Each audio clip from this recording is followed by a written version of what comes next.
Dear student, welcome. आप सभी का स्वागत है आपके अपने YouTube channel alert coaching classes Balaghat में। आज हम देखने जा रहे हैं विज्ञान का एक अध्याय जिसका नाम है धातु और अधातु। वहाँ के कुछ क्वेश्चन हमने लेके आए हैं जो कि आपके प्रधानमंत्री यशस्वी स्कॉलरशिप परीक्षा के लिए मोस्ट इंपॉर्टेंट होंगे, जिसका पार्ट 1 आज आ चुका है। कल आपका पार्ट 2 आएगा।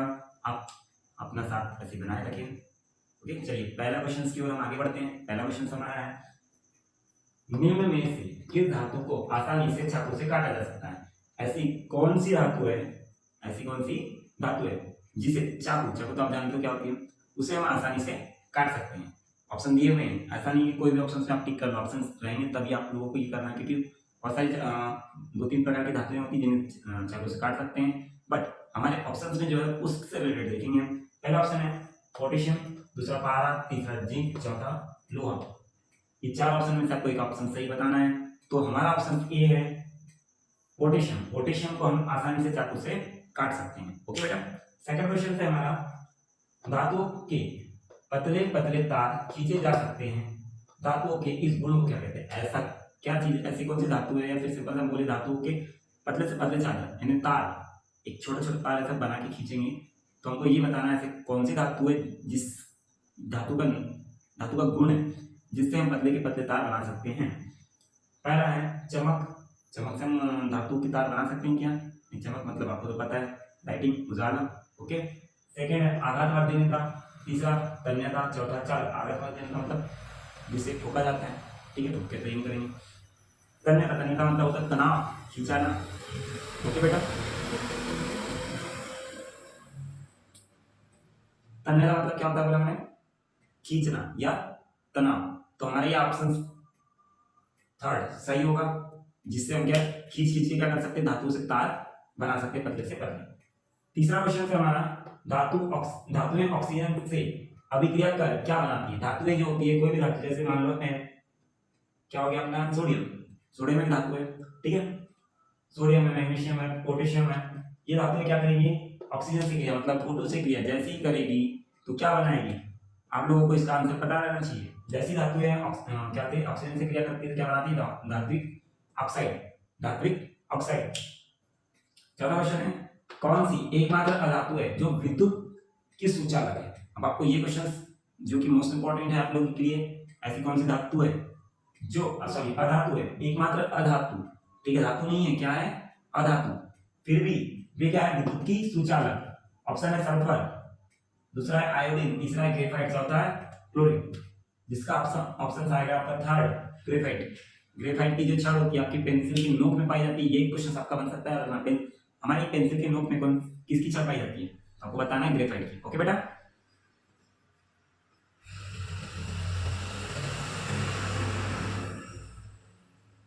पांचवें क्वेश्चन की ओर आगे बढ़ते हैं। पांचवा क्वेश्चन हमारा है, कौन सी एकमात्र अधातु है जिसमें चमक होती है? चमक होती है तो आपको आसानी से बन जाना चाहिए क्वेश्चन। बताइए क्वेश्चन का आंसर होगा, आपके घर पे पाया जाता है आयोडीन, बोलते हैं ना आयोडीन युक्त नमक। ओके, जिसका सूत्र आपको सिंबल भी याद रखना पड़ेगा, I2, सल्फर का S, ठीक है बेटा। ऐसा कुछ क्वेश्चन, एक दो क्वेश्चन आएंगे जिनके आपको परमाणु क्रमांक हो सके तो आपको इनके संकेत याद रखना पड़ेगा। अगला है छठा क्वेश्चन हमारा, धातुएं अम्ल से अभिक्रिया करके प्रायः कौन सी गैस मुक्त करती है? जो भी धातु है अम्ल से क्रिया करेगी तो कौन सी गैस मुक्त करेगी आपको बताना है। ऑक्सीजन मुक्त करेगी, या क्लोरीन, या हीलियम, या हाइड्रोजन। तो ऑप्शन फोर्थ हाइड्रोजन। जब भी धातु है अम्ल से क्रिया करेगी तो हाइड्रोजन ही मुक्त करती है, याद रखोगे। सातवां क्वेश्चन है, धात्विक ऑक्साइड कैसे होते हैं? धात्विक जो ऑक्साइड होते हैं कैसे होते हैं? अम्लीय होते हैं, क्षारीय होते हैं, उदासीन, या इनमें से कोई नहीं? तो आपको ऑप्शन इसका बताना पड़ेगा। क्या अम्लीय होते हैं? नहीं, क्या होंगे? क्षारीय। Very good. ओके। आठवां क्वेश्चन है, अधात्विक ऑक्साइड प्रायः होते हैं। अब देखो धात्विक ऑक्साइड जो थे, धात्विक ऑक्साइड क्या थे आपके? हम अम्लीय थे, क्षारीय थे, उदासीन थे? आपने बताया क्षारीय। तो अब आपका अधात्विक क्या होंगे? अधात्विक होंगे अम्लीय। यानी इसका नियम ऑप्शन आप लोग याद रख लेना, अधात्विक ऑक्साइड क्या कहलाएंगे? प्रायः अम्लीय। ओके बेटा। अब हमारा है नौवां क्वेश्चन, क्या बोल रहा है? धातु के गलनांक एवं क्वथनांक प्रायः होते हैं।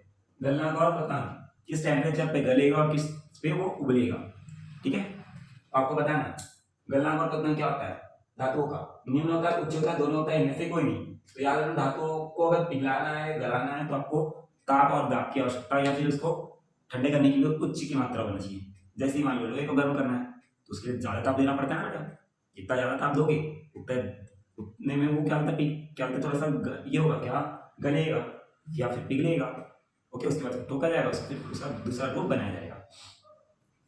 आपका 10वां क्वेश्चन, जल शुद्धिकरण में किस अधातु का उपयोग किया जाता है? जल को शुद्ध करने के लिए किस अधातु का उपयोग किया जाता है? आयोडीन, ब्रोमीन, क्लोरीन या नाइट्रोजन? तो आपका ऑप्शन है third nitrogen, sorry chlorine. Third option क्या है? क्लोरीन।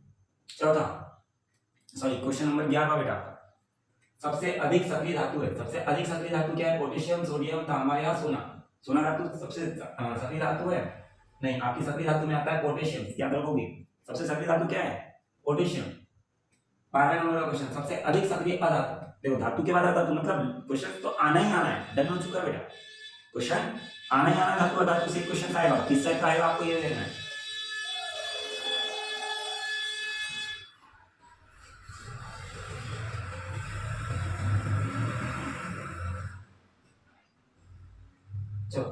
सबसे अधिक सक्रिय अधातु है कार्बन, फास्फोरस, सल्फर या इनमें से कोई नहीं। धातु क्या थी सबसे अधिक सक्रिय धातु थी हमारी?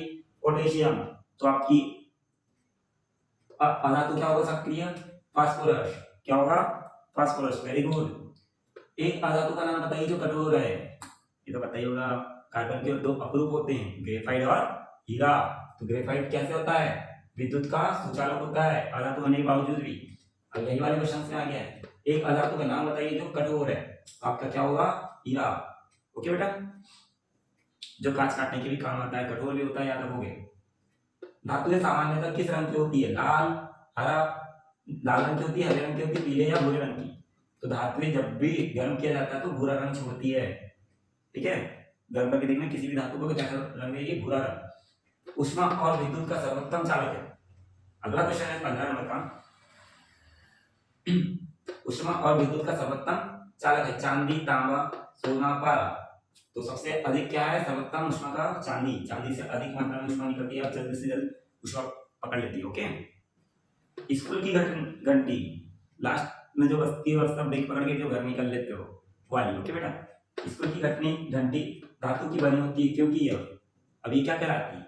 अब इसका आंसर बताना। सोलरस, चालक, तन्य या आघातवर्धी। अब घंटी क्या होती है? किस जो धातु की बनी होती है, तो किस वजह से हमको आवाज आती है? ध्वनि की वजह से। ध्वनि मतलब सोनोरस। सोनोरस का अर्थ ही होगा का ध्वनि। ठीक है, कोई चीज, कोई धातु या अधातु किसी चीज से टकराती, किसी ठोस पदार्थ से, तो वहां से ध्वनि निकलती है जो कि हमारे कानों तक आसानी से पहुंच जाती है, उसे ही बोलते हैं सोनोरस। आपका है 17 नंबर का क्वेश्चन, निम्न में से किस धातु का गलनांक सबसे अधिक होता है? जब हम धातु के गलनांक और क्वथनांक में देखे थे, अब बोल रहे हैं धातु निम्न में से किस धातु का गलनांक सबसे कम होता है? एल्यूमिनियम, सोडियम, तांबा या लोहा? ऐसी कौन सी धातु है जिसका गलनांक सबसे कम होता है? तो ऑप्शन सेकंड सोडियम। सोडियम का गलनांक सबसे कम होता है बेटा, याद रखोगे। धातु के ऑक्साइड जल में घुलकर क्या बनाते हैं? अब आपको 18 नंबर का क्वेश्चन है, धातु के ऑक्साइड जो धातु है कि ऑक्साइड जल में घुलेंगे ना, H2O में घुलेंगे तो प्रायः क्या बनाते हैं? क्षार। और अधातु के क्या बनाएंगे बेटा? अम्ल। याद रखोगे। पीतल है, पीतल धातु है, अधातु है, मिश्र धातु है, उपधातु है? तो इसका ऑप्शन होगा थर्ड। पीतल कैसी धातु है? मिश्र धातु। पीतल मिश्र धातु से मिलकर बनती है, दो धातु से। ओके, अब अगला क्वेश्चन है आपका लाफिंग गैस, जिसे हंसने वाली गैस भी बोलती है। हास्य रस का रासायनिक नाम पूछा जाएगा क्वेश्चन, आप लोग याद रखोगे। हास्य रस का रासायनिक नाम या लाफिंग गैस का सूत्र क्या बोलेगा? तो आप क्या बताओगे बेटा? N2O, nitrous oxide. क्या बताओगे? Nitrous oxide. यार इंपॉर्टेंट क्वेश्चन से आज हमारे 21 क्वेश्चन हो चुके हैं। आगे हम कल इसी के आगे के क्वेश्चन देखेंगे जो कि आपके लिए मोस्ट इंपॉर्टेंट होंगे, धातु अधातु से रिलेटेड क्वेश्चन। पार्ट 2 कल आप लोगों का डल जाएगा। आप लोग लाइन टू लाइन इस चैनल पे बने रहिए, इस चैनल को सब्सक्राइब कीजिए और अपने दोस्तों तक पहुंचाएं। ओके, धन्यवाद।